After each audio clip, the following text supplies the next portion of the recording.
This is the Birch Grolar all-wheel drive fat tire e-bike, and today we are going to go through some of its quirks and features. Just kidding, I don't think I can quite pull off the Doug DeMuro intro, but it was worth a try. Anyways, welcome to Uncanny Expeditions. Pardon the wind. The weather said it wasn't going to be nearly this windy today, but I guess it lied. But anyways, what I am going to be doing today is giving my impressions on this new e-bike that I just got. It's the Birch Grolar fat tire all-wheel drive. I'm going to be taking it out on an adventure to a cool spot that I've been wanting to check out here in the Mojave Desert. I'm not really an e-bike guy and I don't know much about it, to be honest. I'm more of a motorcycle guy, but I've been wanting something that's stealthy and quiet. So when I do explorations of places where I don't want to make a bunch of noise, I can kind of sneak in and be a little more stealthy about it. So anyways, I got this email from Birch and they were kind enough to send me out this Grolar fat tire e-bike. So the specs that interested me the most when I first read about this bike were the fact that it has two 750 watt motors, so that's one on each wheel, making it an all-wheel drive vehicle. It also has a 400-pound payload capacity, which is awesome. It means I can fit all of my camping gear and still have room to spare, or even one really fat cat.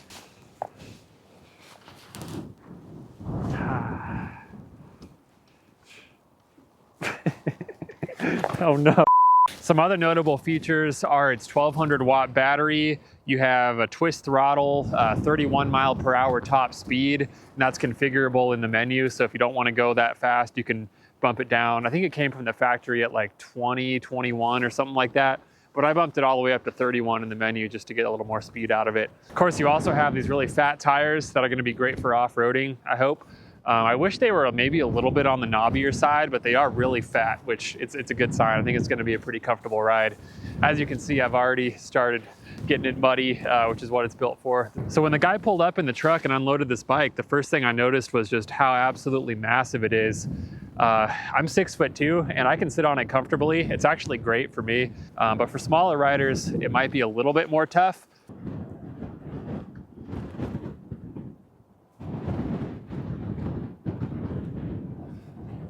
So as I mentioned, I'm camping in the Mojave Desert. I'm very close to the Mojave Air and Spaceport and also Edwards Air Force Base. So the place I'm going to be riding out to, it's a site of a plane crash, an experimental plane crash that went down in 1948. It's called the YB-49, and it always stuck out to me with how futuristic and ahead of its time the design was. They call it a flying wing because it's basically like a big triangle shape. And it should be a pretty cool site. As you guys know, if you watch my channel for a while, I love exploring plane crashes. I think there's a lot of cool history there. This one, as far as I know, there's not a lot of wreckage left. It's pretty well known, so it's been picked over, and most of it was recovered by the Air Force. But we will be able to find some small pieces of molten aluminum, I believe, and there's going to be a memorial there that I've seen pictures of online. So I'm excited to check it out, and I'm excited to see how well this e-bike does getting us there.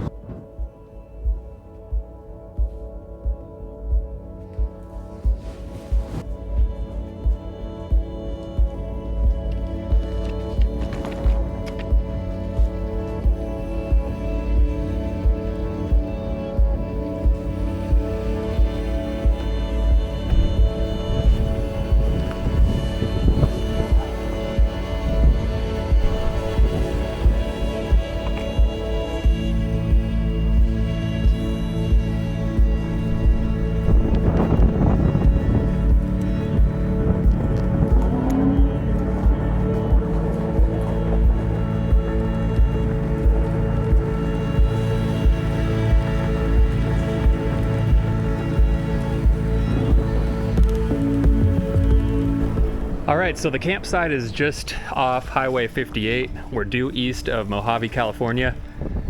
I'm camping in this dry lake bed, and there's kind of this endless expanse of trails out here in the desert. I'm basically just gonna follow these trails till I get to the crash site. I don't know the quickest way there, but I'm kind of looking at the satellite view, and I think I have a route in mind. I'm gonna be doing a mix of throttle and pedal here with this bike. Probably a little more heavy on the throttle, just because I'm feeling lazy today, but we'll definitely be doing some pedaling just to maintain battery. I've always loved the Mojave Desert, in particular this part of California called Antelope Valley. It's a really fun place to explore. There's actually a number of secret facilities out here in Antelope Valley that I plan on doing a series of videos on, so stay tuned for that in the future. There's been some off and on rain in this part of the desert for the last few days, so some of the trails are going to be a little bit washed out. I know I'm already coming through some mud puddles here. We'll test the tires out and see how well they maintain traction in this mud. I don't want to drive through any of them that are too deep because I don't know how deep they are and I might sink in. Definitely don't want to fully submerge this bike. That wouldn't be fun. So far so good with the shocks though. It's a nice comfortable ride. I like how much travel the shocks have.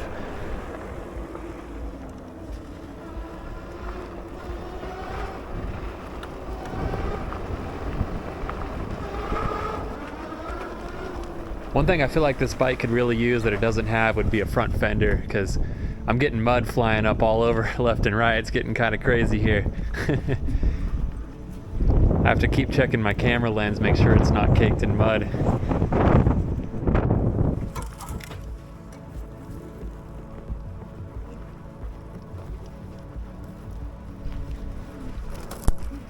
Man, every time I come out through this part of the desert, it looks different. There's so much construction out here, all through Antelope Valley, really. There's all these solar farms going in, so patches of desert that used to be completely empty, all of a sudden they're full of solar panels, and a lot of these little roads have gates or fences stretching across them now because they're on private property.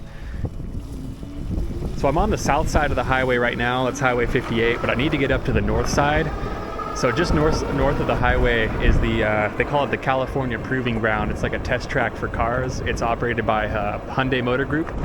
So that's where they do a lot of prototype testing for vehicles and such. And the crash site is somewhere in that vicinity. I think it's just southeast, if I'm not mistaken. So I'm just gonna hop through these lanes of highway traffic here real quick.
Alright, so I'm just now arriving at the flag that marks the crash site. I could see a glimpse of the flag over one of these hills here. I made a few wrong turns. I had to get a little turned around there, but we're just about pulling up. The route that I took today took me on just under 15 miles of trails, so that was a pretty good time to get used to this bike. I'm definitely more used to my Trail 125, so it was a bit of an adjustment getting used to an e-bike, but it was a lot of fun mixing it up a little bit. I will say I do wish the tires had a little bit more of an aggressive tread pattern, because I caught myself slipping in the mud there a couple times, but hey, I didn't fall over, so I'd say it's a win. I did find myself having to leave the trail a few times, and I rode through some kind of thorny patches of grass, and I didn't get any punctures, so I will say they seem pretty puncture resistant.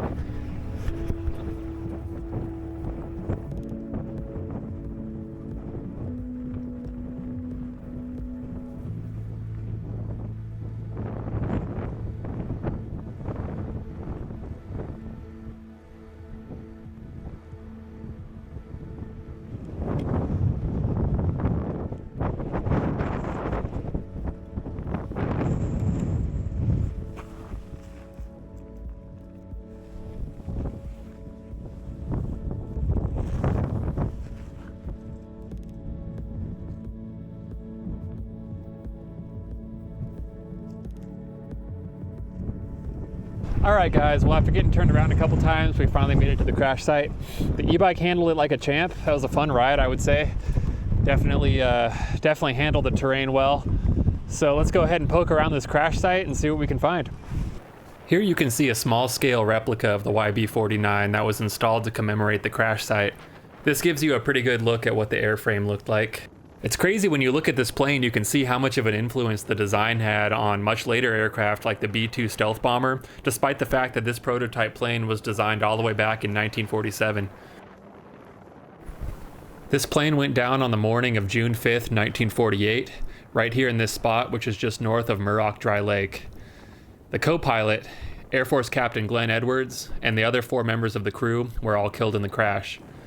The exact cause of the crash was never officially determined, but it was suspected that the flight crew surpassed the red line speed of the aircraft, causing it to disintegrate midair after shedding the wing panels.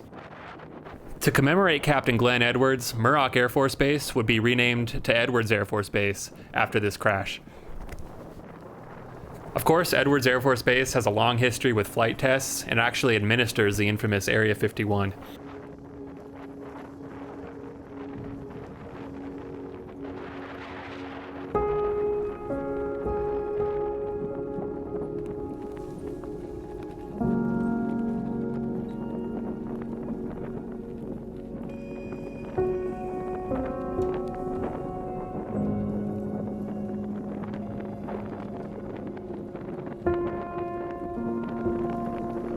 Alright, well, after signing the guest book, it was time to hunt around and see if I could find any metal fragments. Yeah, here's a small piece right here.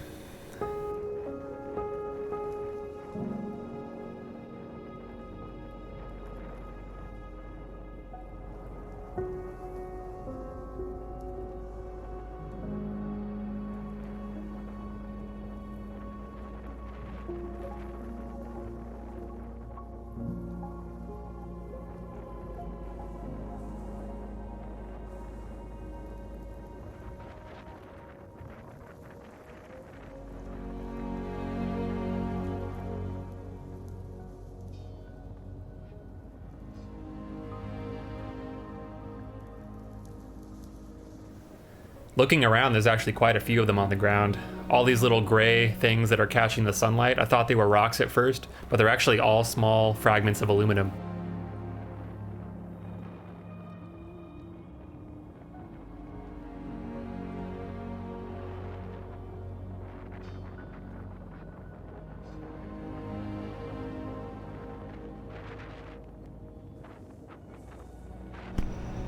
Alright, well, that was a pretty cool little piece of history in my opinion. I'm glad I got to make it out here. It's kind of amazing to me that something could slam into the ground all the way back in 1948, and you'll still find small fragments of it all the way in 2025. It's pretty mind-blowing when I think about it.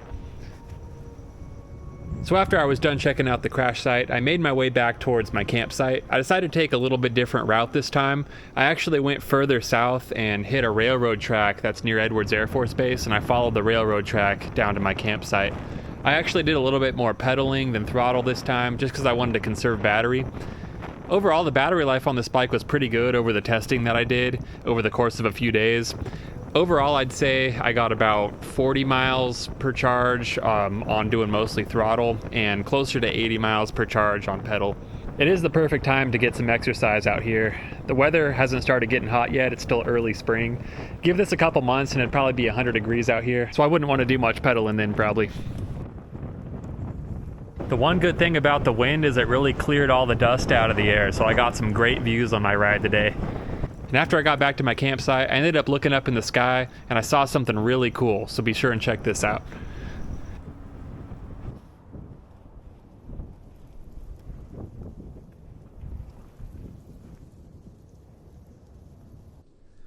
Whoa, check that out. That's crazy. That plane is absolutely massive. Wow.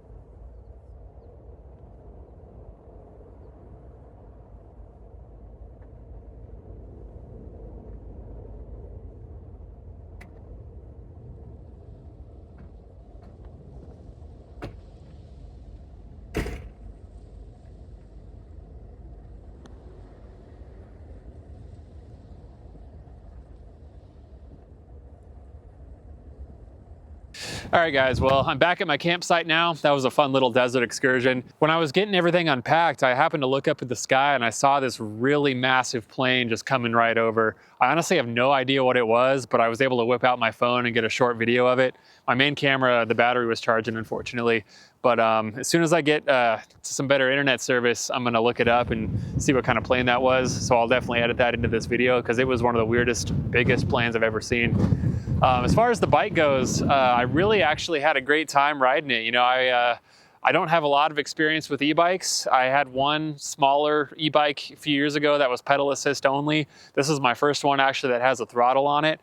My favorite things about it, I would say, the dual motors. I knew I would like that going into it, and I definitely did. I could really feel the torque. I could really feel the extra power getting up hills. Just having all-wheel drive in a vehicle like that, I think, is really critical. The tires actually were really good. They handled everything I threw at them. I really like the racks on the front and the rear. I'll definitely be loading those up with gear if I do any kind of camping trips with it.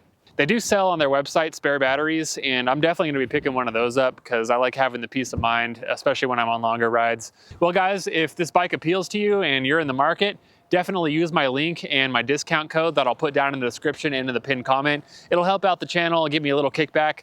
And yeah, hope you guys enjoyed the video. I'll see you next time. All right, so that plane that I saw flying overhead, I looked it up and it turns out it is something pretty unique. It's called the Model 351 Stratolaunch. It's from a company called Scaled Composites. It's actually the longest wingspan of any plane ever flown, which I can't say I'm surprised because just looking at this thing in the sky, it just dwarfs anything I've ever seen flying.